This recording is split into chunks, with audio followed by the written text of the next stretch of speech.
Hello everyone, welcome to the finale of my Callisto protocol, maximum security difficulty, no upgrades walkthrough. And we are starting off with this very pitiful excuse for a boss fight, which is just the split head boss fight that we are being reintroduced to for the third time. And it isn't so long ago that we fought another split head. So, once again, the game clearly shows how rushed it is in this finale when it's going to be reusing the same boss enemy type for the third time in such a short duration of time. And then we have a couple of minor encounters with the enemies that are pretty simple, and they give you plenty of spikes. You can even use the death barriers to your advantage, which is really advantageous right here.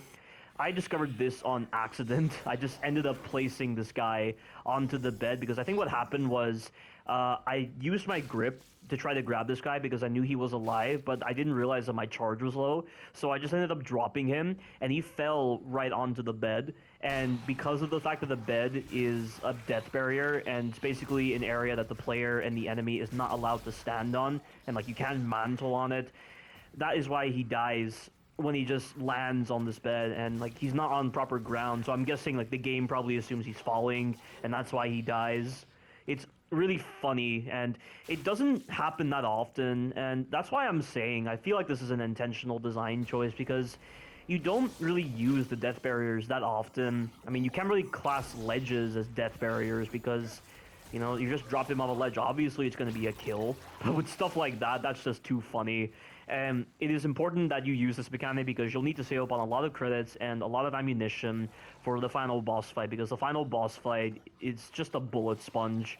And he takes so many shots from the riot gun to go down. And I don't blame you if you decide to use upgrades. Just like slot into damage upgrades or something because this boss fight takes so long to do. I mean, not quite to the same degree as Moreau. I mean, it is a short fight. It's like a 4-minute encounter, I would say. And that's including the melee fight against the first form Ferris. But it's still dragged out for way too long, and it's only because of how simple this boss fight is and how bad it's designed. And I guess I'll take the time to discuss this final boss fight, given that this is all pretty simple. Oh, and also, the game gives you plenty of checkpoints for the sequence, so if you need to replenish your grip, restart the checkpoint, and you'll get an instant recharge on your grip. Try to use the death barriers to your advantage in order to kill off the enemies.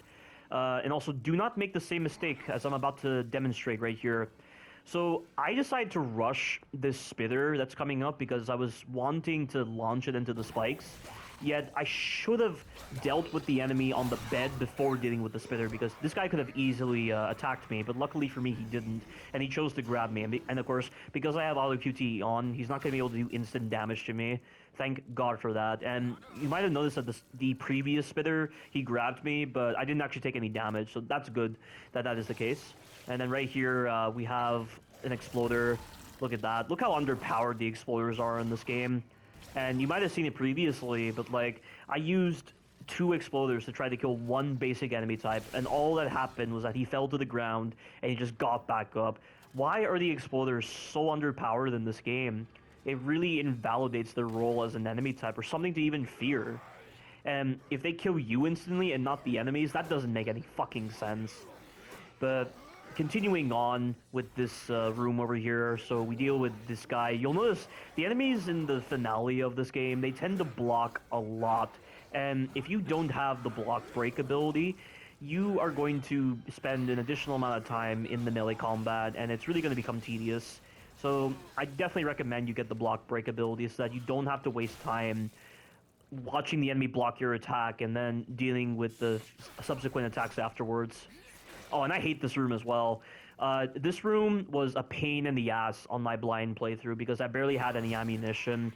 Like, going through a first playthrough, you don't know that the game is going to force this many enemies upon you, and you don't know that you're going to be dealing with damage spongy bosses and repeats of the split head boss fight. So you pretty much have a compromised gameplay experience on your first playthrough, and that right there is really fucking stupid.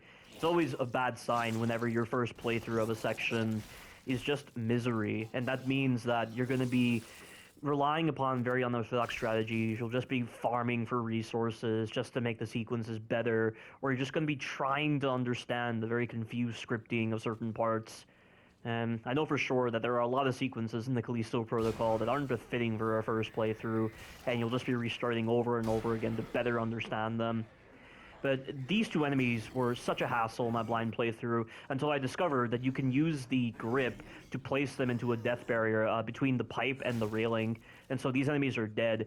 And this was very, very advantageous when I finally discovered it. But you don't have to deal with those two enemies. What you can do is grip the vent open before you spawn in these enemies, knock them away with the riot gun, and just get in the vent, because I believe when you initiate the animation of getting into the vent, you get iframes, so the enemies cannot attack you when you're getting inside of the vent. And they can't even follow you through vents, which is very surprising. Although I guess it shouldn't be surprising given that Dead Space 2 and 3, I think Dead Space 3 had vents, I could be wrong, but you know, Dead Space 2, it didn't have any moments where the enemies could attack you in the vents and you have to fire your weapon. So I honestly question the whole point of this vent crawling system when enemies are not even attacking you when you're in the vents. I mean, it's probably just there just to mask loading because, you know, the technology at the time is very inferior. But what's the justification for this? I mean, I know this game released on PS4, and it really should have only released on PS5, so that the loading techniques that they're using to try to mask the loading by making you shimmy through spaces or go into vents doesn't exist on the next-gen versions.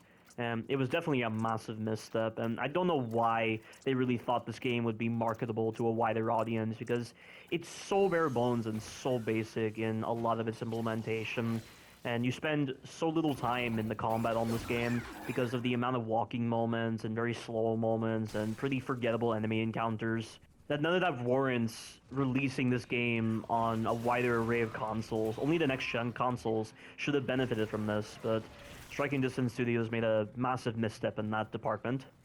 Oh, and guess what, guys? We have to fight yet another split head. Like, look at this.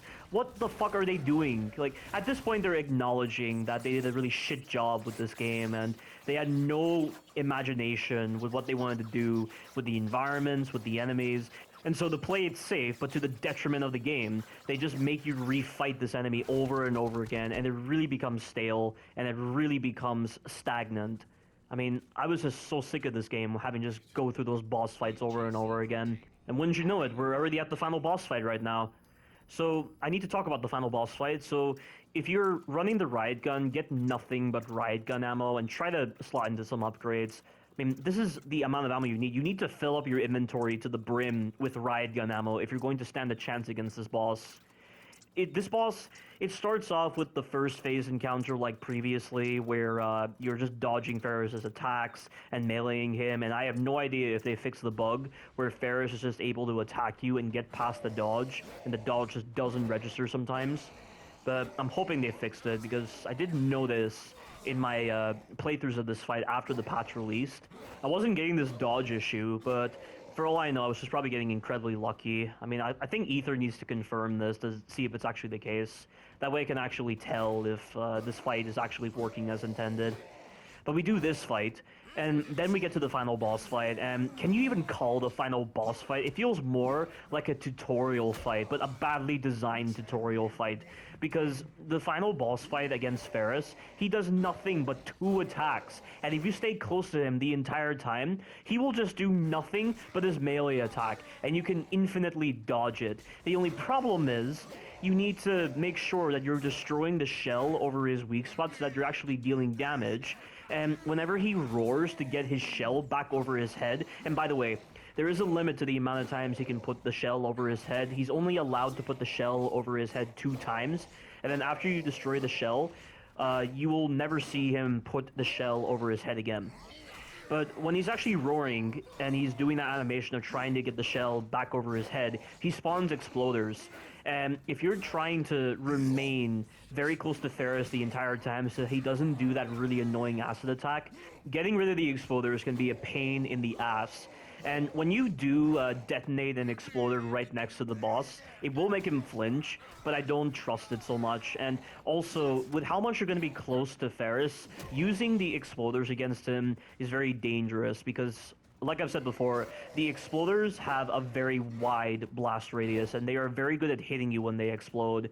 So it's definitely not an option to try to use the explosion to your advantage in order to damage Ferris. I don't even know if the exploders, when they do make him flinch, they actually damage him, because I feel like the game is very strict about hitting the weak spot in order to deal with them. But this is the fight right now, so I'm laying everything I have into his head, and I'm staying close to him. You'll want to dodge in such a way that you're staying in the center of this arena. You never want to go on the outskirts of the arena, because what I've noticed is when you're dealing with the exploders and you're just shooting them very quickly, other exploders will spawn in. Like, normally it's a maximum of 2 exploders, but if you're dealing with the exploders way too fast, the game will spawn additional exploders for some reason. And so far, it's been pretty consistent where I just stay in the center of this arena, and I only ever get 2 exploders when he summons them. Ooh, and also that right there is very dangerous. Whenever you break off the shell, do not assume that it's going to trigger a flinch animation. There is no flinch animation. Ferris will just continue his attack animation, so you've got to prepare for it and just remain strafing at all times after the second shot. But he's regenerating his shell for the first time, and he's now spawned in exploders.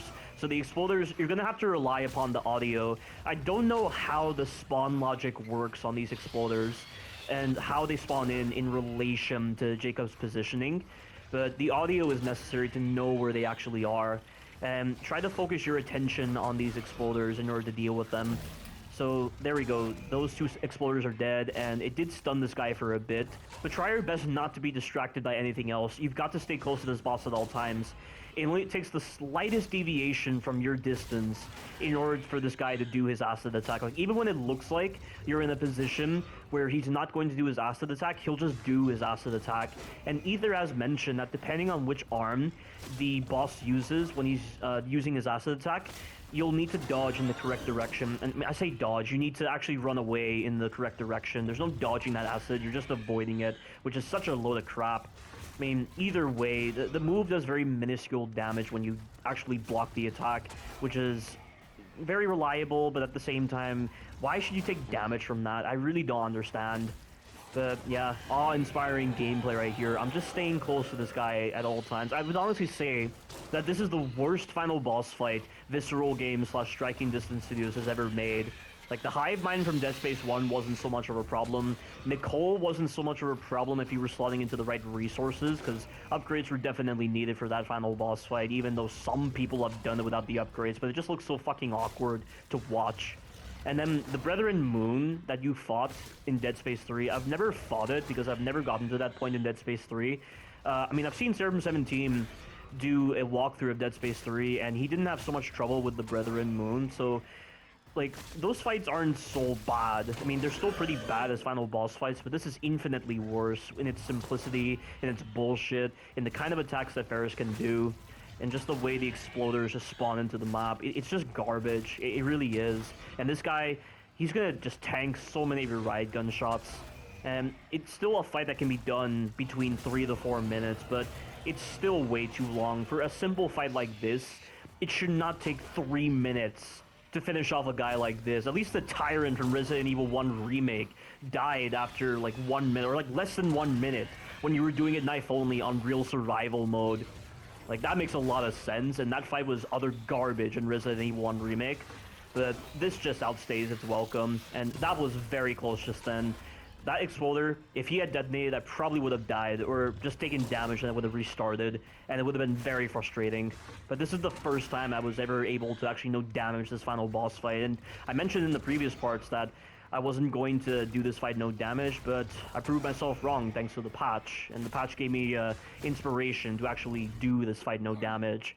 But with that, the final boss is dead, or rather he's alive, and he just comes out of nowhere, and then the game just ends. How the fuck is that an ending to a game? Are they really trying to build towards a sequel? There is no fucking way this game will get a sequel. Story DLC I know is coming, and I'll be playing that, but a sequel? Fuck no for this game. This game doesn't deserve a sequel. But yeah, this is the end of this walkthrough. Thank you all for watching, and you take care now.